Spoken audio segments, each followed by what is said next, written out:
दाराशी सुरेख नक्षी जोडीत जाती मना मनाला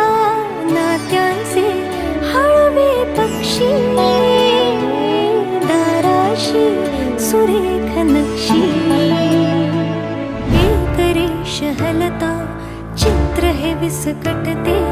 सावरून घेता